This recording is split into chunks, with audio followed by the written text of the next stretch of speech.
Focus on Headline.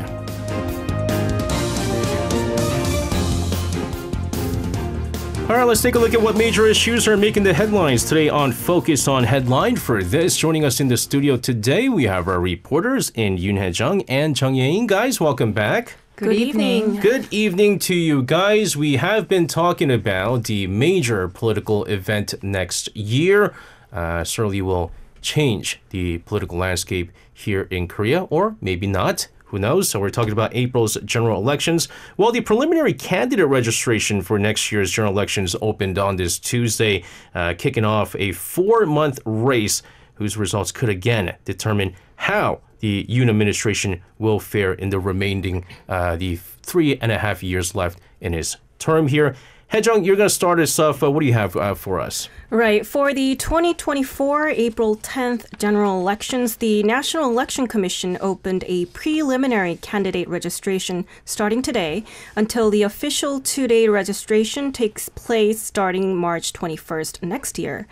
Now, introduced in 2004, the preliminary registration system is aimed at giving political novices who are less known than existing politicians chances to promote themselves before the official campaign kicks off, which is just 2 weeks before the elections. Now, after registration, candidates are allowed to conduct limited campaign activities such as opening an election office, hiring up to 3 paid staff members, and launching a fundraising organization, among others. And the upcoming elections are largely seen as a referendum on the Yoon administration. So the ruling People Power Party plans to appeal to voters that their clinching of a majority in the National Assembly is crucial to support President Yoon's policies and stabilize national affairs, while the main opposition Democratic Party plans to ask voters to pass stern judgment on the administration. Meanwhile, the preliminary candidate registration will begin without a clear electoral district map, as the National Assembly has failed to finalize the map due to political wrangling over the number of seats and the electoral system. The pending map submitted by the National Election Commission last week consists of 253 seats. Again, big general elections next year. There's been surveys coming in and out, polls, opinion polls every 2 weeks, and some of the results very close, but I think the majority of the people, and the last time I checked, it was from NBS, I believe, that did the survey results and regarding the approval rating for the two rival parties. And I believe like some 47% of the participants said that they want the Democratic Party to hold majority of the National Assembly, whereas like 42%, I believe, said that the ruling PPP should take over the National Assembly. So it's still very close. It's within the percentage of error. But nevertheless, again, who knows what will happen come next year's general elections. I think there's a lot of different things that would change the scope of things here. Speaking of which, Chang Jae-won, he is a three-term lawmaker who's considered a key member of the pro-Yoon group within the People Power Party. He officially declared he's not going to be running for candidacy for next year's general elections earlier this morning. Yena, tell us more about this. Yes, so today, Jang held a press conference at the National Assembly's Communication Center and made this very declaration, adding that he will make much effort for the party's victory in the general elections behind everything and behind the scenes. Now, among the ruling party's mainstream figures, actually, Jang Jae-won is the very first one to announce that he will not be running for the election. So Jang's decision comes just after the party's Innovation Committee concluded its activities the day before. The committee, which had called for sacrifices from those close to the president. Now, this day marks the beginning of the 22nd general election race, coinciding with, as mentioned, the registration of preliminary candidates. So, Jang recognized that winning the general election is definitely the utmost priority for the success of the Yoon Suk Yeol administration. And for this, he called this decision, or his decision, embarking on the path of complete dedication. position. So earlier last August, he declared he will not be taking any appointed position in the Yoon Suk Yeol administration. And then again in February, he reiterated once again that he will not be filling any appointed position. So Jung today remarked that quote, I am giving up the last thing that I have, which is being a member of the National Assembly. And when asked about the timing when this very decision first came about, his response was that it was really ever since the moment he became the chief of secretary of the president-elect, adding that, you should be prepared for anything and that he saw this as something destined in the first place.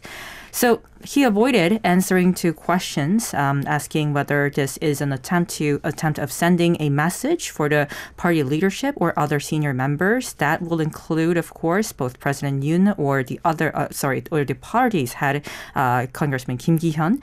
And to the reporters, Jang said he's been thinking the residents of Sasanggu in Busan area, which is his electoral district that he represents, as his, quote, parents, and they mean everything to him. So he said, how could you ever abandon your parents only to extend your political lifespan, which can be interpreted as a response to the demands that's currently targeting him to run in the so-called difficult-to-win electoral district in Seoul. Again, one of the more vocal lawmakers within the People Power Party and one of the more,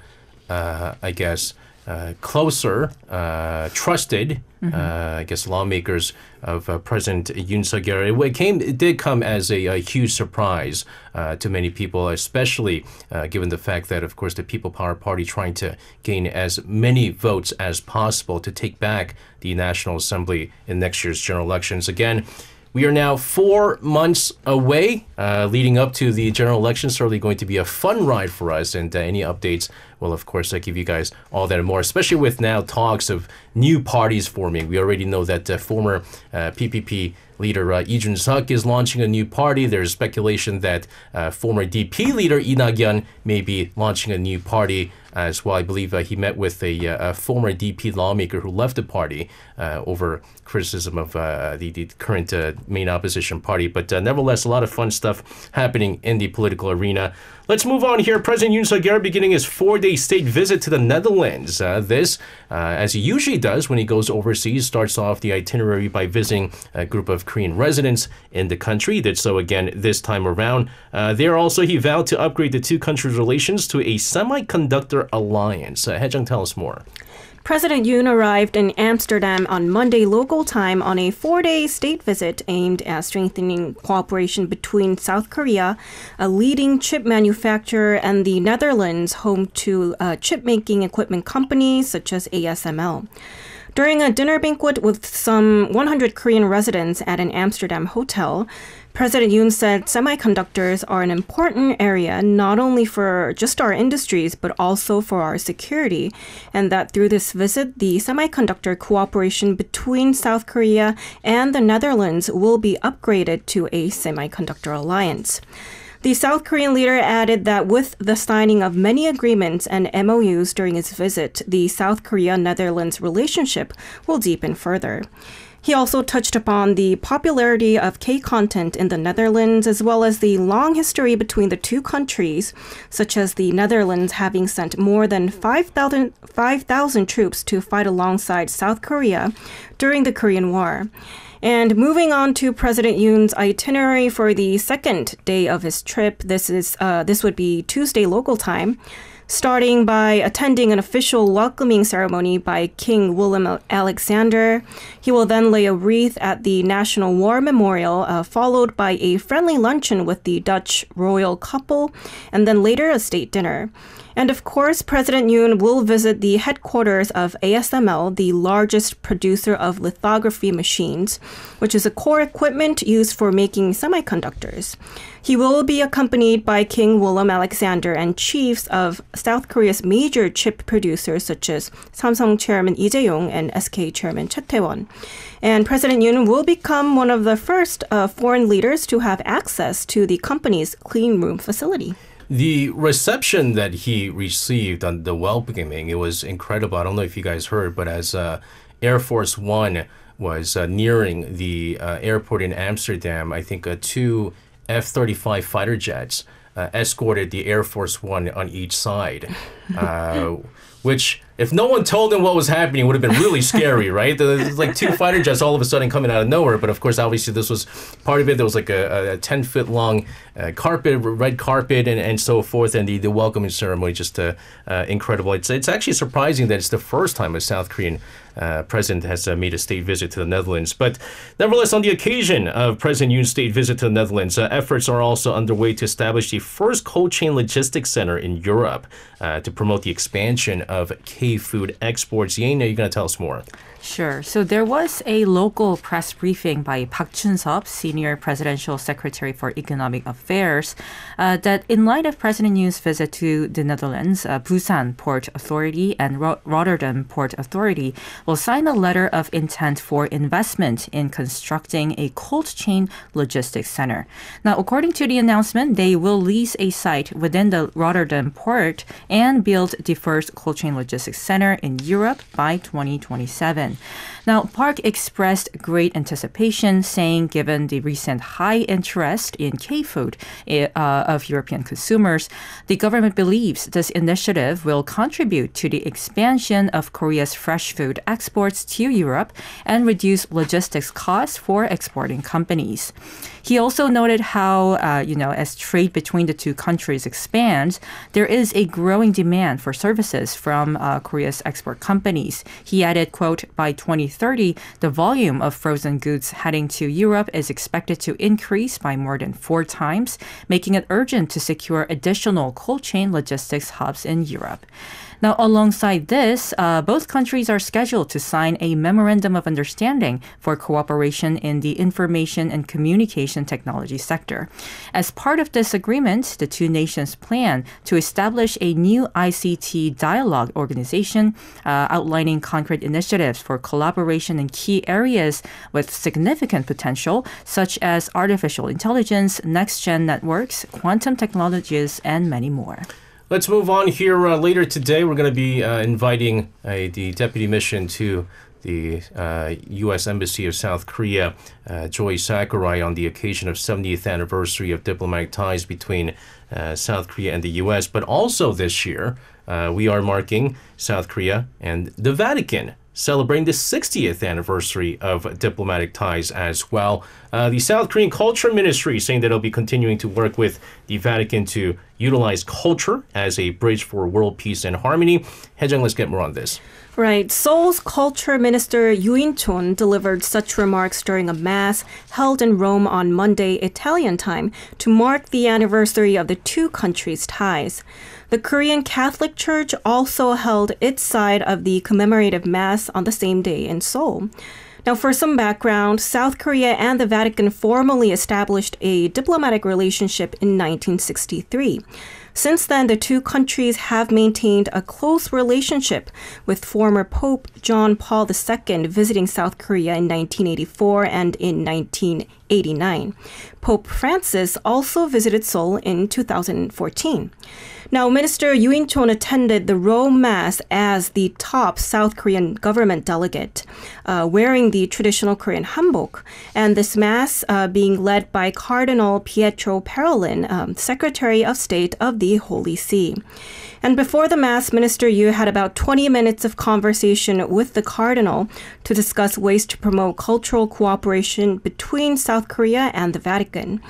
During his congratulatory speech at the Lateran Basilica in Rome, the culture minister said, on this day 60 years ago, the two countries formally established their diplomatic ties, and the relationship between the countries has made remarkable progress since then, based on mutual trust and friendship. Noting that culture plays a role in healing social conflicts and embracing the marginalized, he pledged his ministry's best effort to achieve peace and harmony among peoples of the two countries and among people around the world through culture combining forces with the Holy See. Presiding over the Mass, Cardinal Pietro Parolin expressed hope for further cooperation between the Catholic Church and South Korea. I believe, if memory serves me correct, not too long ago, the very first, because what is it? The Vatican museums. I think they call it the Vatican museums because there's like a large number of museums within the area.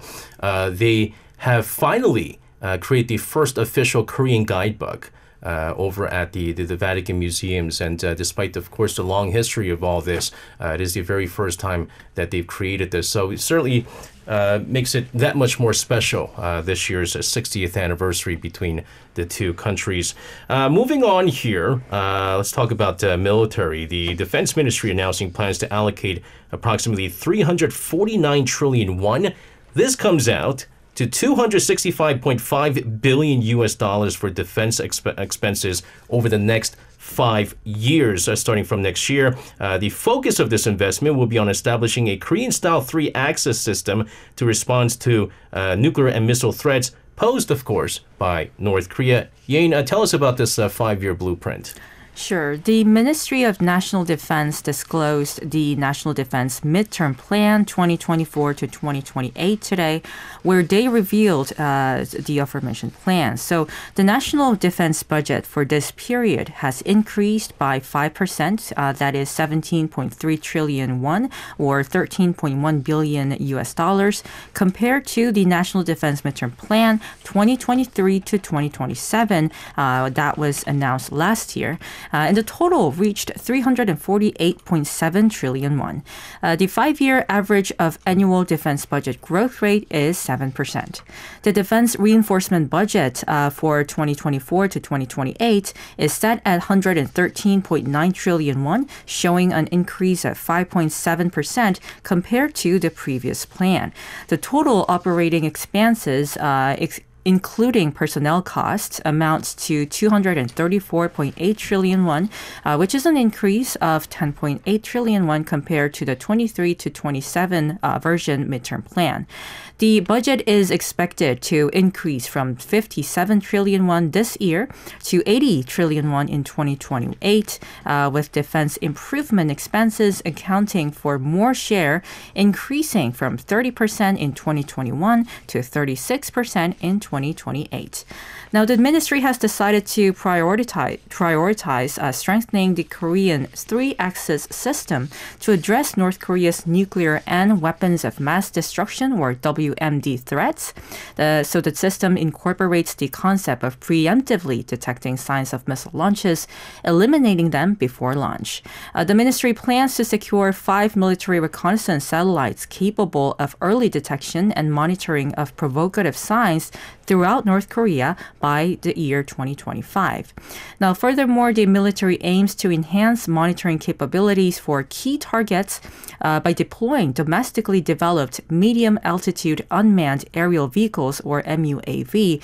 And they also plan to reinforce the capabilities of the Baekdu system, a surveillance and reconnaissance asset, to enhance the collection of signal data from enemy's communication equipment.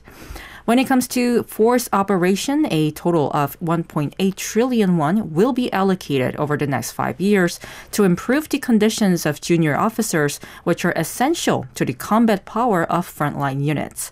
The ministry also plans to offer salaries of officers at a higher range to match the level of regular commercial mid-sized companies out there. And the living conditions for officers and soldiers will also be improved with more budget allocated for their meals and better room arrangements. Yeah, I think there's been sort of a view that after seeing what happened in the Middle East, right, with the preemptive attacks by Hamas to Israel, which started this whole armed conflict in the first place, that although not as likely that something like this could happen with South Korea, that maybe hoping this never happens, but a preemptive strike by North Korea is possible, judging by what happened with Hamas and Israel. And so right now, the current government and the defense ministry right now doing all they can to ramp up its defenses, and which is why there's a lot of emphasis on reconnaissance satellites and also a lot of multi-layer missile systems, intercepting missiles is what I believe they looked into, the MSAM and the LSAMs, I believe. And so large list of improvements that they're looking at to bolster their defense. Moving on here, Poland is seeing a administration or regime change for the first time in 8 years. Poland's parliament elected centrist party leader Donald Tusk as its new prime minister. And Poland's incoming government may actually invalidate contracts signed by the Nationalist Law and Justice Party, which lost majority in October's election, which means, ladies and gentlemen, when we talked about weapons exports, Poland was one of the countries that had signed a number of deals with South Korea. Now, there's doubts over some arms deal with South Korea. Haejung, definitely not good for the arms exporting companies here in the country. Give us the latest updates on this. Right. To give you a background of what's going on in Poland regarding their elections, in the October 15 elections, the Law and Justice Party, a nationalist right-wing conservative party, failed to secure a majority, while the opposition coalition led by former Prime Minister Donald Tusk of the Civic Platform succeeded in winning a majority of seats. Now, Tusk is returning to his role as Prime Minister 9 years after stepping down to serve as European Council President from 2014 to 2019, and with a 248 to 201 victory in a parliamentary vote on Monday local time, he vowed that his new government will fix everything. Tusk will announce his new cabinet on Tuesday local time and then face another vote in the lower house of parliament. But with the opposition coalition holding a majority in the lower house, it is expected to pass without a hitch, which confirms Poland's regime change. And given his previous role within the EU, Tusk is expected to pivot back to a pro-EU policy, which raises concerns that his government may cancel major defense contracts signed by the previous administration, including those with South Korea. Now, in the past, following Russia's invasion of Ukraine, Warsaw, seeking to bolster its defense capabilities, has signed multi-billion-dollar arms purchase contracts with South Korea. However, the issue of regime change coupled with funding shortages has led to growing concerns that this would jeopardize some deals with Seoul. Now, Parliament Speaker Szymon Hołownia, a member of the opposition Poland 2050 party, said that an agreement signed by the government under the Law and Justice Party may be invalidated. The speaker said that the ruling party should have limited itself to administering the state and not spending public money after its October 15 election loss. Now, on top of that, contracts signed by the Law and Justice government after the election is set to undergo analysis and evaluation. Meanwhile, it was reported by Reuters that South Korea was gathering local banks to help Poland buy $22 billion worth of weapons, which is an indication that it was working to remove Poland's financing hurdles. And recent arms deals with South Korea and Poland include a $2.6 billion deal to buy more than 150 South Korean K9 howitzers and an agreement to buy 288 Chunmoo rocket launchers. So I don't know what the legal aspect to all this is. If you've agreed to it and there's a contract in place, how you go about invalidating all of this. But again, the fact that, there was red flags in the first place, right? Although it didn't seem like a red flag when, the agreement was in place. South Korea gathering local banks to help Poland buy $22 billion worth of weapons. So what now the centrist party is saying is that currently right now, Poland, their financial status, they can't afford to be spending all this money. And so we don't have the money to get all of this. So we need to invalidate all of this. And so already seeing that Poland needed the help of local banks here in Korea to fund, basically borrow money, right, from local banks in order to get this $22 billion deal in first place, already shows red flags that they weren't able to afford this. But of course, given the fact that there was an agreement in place, they said, well, you're going to pay it back anyways. It didn't matter. But we'll see what happens. But again, there is concerns on the potential adverse impact on the domestic defense contractors that have already started deliveries following the primary contract last year. Yain, you're going to tell us more about this. Yes. So following this report, the South Korean defense industry responded that it was actually not unexpected at all, but it is still feeling quite nervous about the situation going on in Poland. For one, Hanwha Aerospace signed a second contract with the Polish Armaments Administration on the 4th of this month to export 152 K9 self-propelled howitzers, and it is now closely monitoring the situation to determine what it really means to their business. The previous day's remarks by the speaker mainly raised the issue on post-election contracts. Actually, that's the time frame in which Hanwha Aerospace's second contract was signed. Still, an insider at Hanwha Aerospace said, quote, while the political situation in Poland is quite difficult to predict, we believe that Poland will not flip its military modernization project at a moment's notice. Now, moving on to Hyundai Rotem, which secured the export of 180 K2 tanks to Poland in the first contract last year. It is also cautious about signing a second contract for another 820 units. Rather than rushing to sign the second one right away, Hyundai is reportedly focusing its local capabilities on ensuring a smooth conclusion of the second contract in agreement with the new government. Korea Aerospace Industries, or KAI in short, which signed a lump sum contract with Poland last year for 48 FA-50 aircraft, seems relatively relaxed right now. However, KAI is reportedly paying attention to whether the regime change will affect the process of introducing the Korean supersonic fighter KF-21 to Poland in the future. Now, while the domestic defense industry is definitely concerned about possible changes to the contracts, it does not see the situation as too pessimistic. For Poland, which borders Ukraine, it is really urgent to modernize their military and weapons system as soon as possible. There is this need, and practically there is no alternative to K-Defense or Korea Defense on this regard. So an industry insider said, quote, Poland chose to work with South Korean defense vendors because they need to urgently modernize its military, and it is really difficult to find other alternatives that can deliver weapons as quickly as South Korea does. So I believe it is unlikely that they will easily change their plans just because of a change in regime.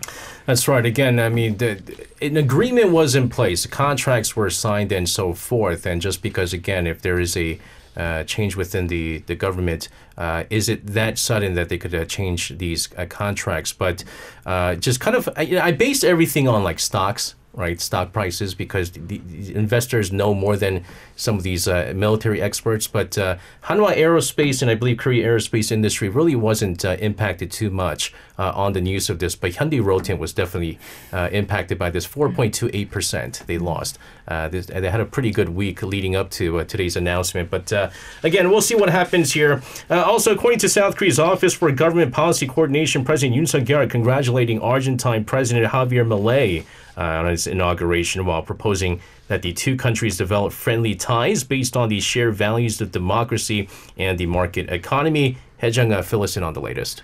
Right. According to South Korea's Office for Government Policy Coordination, a congratulatory letter was delivered through its minister Bang Ki-seon, who attended the inauguration ceremony as a presidential envoy on Sunday. And thanking President Yoon, the newly elected Argentine president agreed to further develop bilateral relations during his presidency. In response, Minister Bang Ki-seon said it was an honor to attend the inauguration in person and added that he hopes the bilateral cooperation will advance to a whole new level in the future. And on Saturday, a day before President Javier Milei's inauguration ceremony, Minister Bang held talks with Argentine Foreign Minister-designate Diana Mondino to discuss ways to enhance economic security cooperation with key resources, as well as joint efforts in trade and investment. Here, Minister Bang noted that bilateral cooperation in key minerals, especially lithium, is continuously developing and asked for Argentina's new government to support Korean companies' stable operation in the country. And on the same day, the South Korean minister also held a meeting with representatives of Korean companies in Argentina to encourage them and listen to their concerns and challenges in operating in the region. The Office for Government Policy Coordination said this visit served as a chance to confirm friendly relations with Argentina, a traditional South American ally, and said it laid the groundwork for the continued development of close cooperation with the new Milei administration. Moving on here, I think I mentioned this yesterday during my final thoughts, but COVID-19 pandemic certainly has taught us a great lesson that global cooperation on health concerns very, very crucial and essential. To play its role, South Korea has opened the Global Health Security Coordination Office. Yin, let's get more details on this. Sure. So over the course of the COVID pandemic for the past several years, there was this growth in recognition of the need for cooperation between countries to promote global health security. Now, in order to deal with this need, the Global Health Security Coordination Office was opened on Monday in Cheongju City, Chungcheongbuk-do Province in South Korea. Commissioner Ji Young-mi of the Korea Disease Control and Prevention Agency said that following COVID-19, international community has put much trust in Korea's health crisis response system, leading to various requests for cooperation from all around the world. Obviously, the post-COVID-19 era demands that the country moves beyond discussions and take practical actions and steps to fortify the country's preparedness and response scheme. Now, the commissioner said that Korea is taking its step to announce the inauguration of this Global Health Security Coordination Office as a leading country in this field. Due to the absence of such an office in the past, it was hard to share effective management outcomes from international conferences or policies for health security. But with the establishment of this office in Korea, it will now be a great help for countries in case of health emergencies. A total of 71 countries and 10 international organizations are participating, and they will hold a ministerial level annual conference on health and medical issues. Commissioner Ji noted that Korea was part of the leading group of 16 countries, including the United States and the UK, and as well as the Netherlands. The new office will serve the role of executive secretariat, supporting inter-country exchanges of health information, providing experts' views in different fields, and offering educational programs, among others. Now, in the future, it will establish specific action plans in the areas of prevention, defense, and response, which will include immunization, antimicrobial resistance, biosafety, and legal preparedness, of course. And additionally, the office will coordinate and evaluate each country's operations and proceedings as part of a global health security agenda. Yeah, and again, sharing of information and the global community kind of getting together to share this information is very essential, very important, as of course we had a chance to talk to a health expert yesterday in regards to this. And one of the things that's unfortunate about the current mycoplasma pneumonia is that despite the fact that it's very rampant over in China, very little information is being shared by China right now, and it's spreading quite a bit here in South Korea. And although it's not a new illness, we would love to work with other countries, obviously, in tackling these illnesses. Speaking of which, this is starting to become a concern.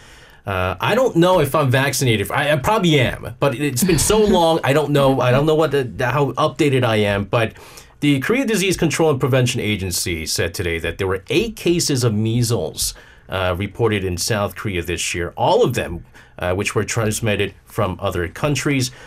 Again, I don't know what my updates are on the vaccines. I know I got into when I was young, I think. Haejung, what do we know? What do we need to know about measles? This sounds scary. Right. As the COVID-19 pandemic winds down, there seems to be measles outbreaks occurring around the world. So health authorities are urging people to check their vaccination record before traveling abroad and maintain personal hygiene while traveling. And as SJ mentioned, the number of confirmed measles cases for this year up until December 11th was 8, all coming in from other countries. And there have been no group outbreaks so far. but 4 cases have occurred since October. Now, among the 8 cases, 4 of the patients had visited Kazakhstan, 2 India, 1 Thailand, and it's presumed that 1 patient was infected on a plane. Now, measles is a class 2 infectious disease, which is a respiratory infection that is spread through the air by coughing or sneezing, causing fever, body rash, and oral lesions. It's highly contagious with a reproduction index of 12 to 18, which means that just 1 person with measles can single-handedly spread the disease to 12 to 18 people. More than 90% of the cases are contracted when an immunocompromised person comes into contact with a patient. South Korea experienced a measles pandemic in the year 2000 to 2001, but the number of cases plummeted after mass vaccination. And since the country was recognized as measles-free by the World Health Organization in 2014, there have only been cases transmitted from other countries. There were 194 measles cases in Korea in 2019, but the number dropped to 6 in 2020 when traveling was restricted during the COVID-19 pandemic.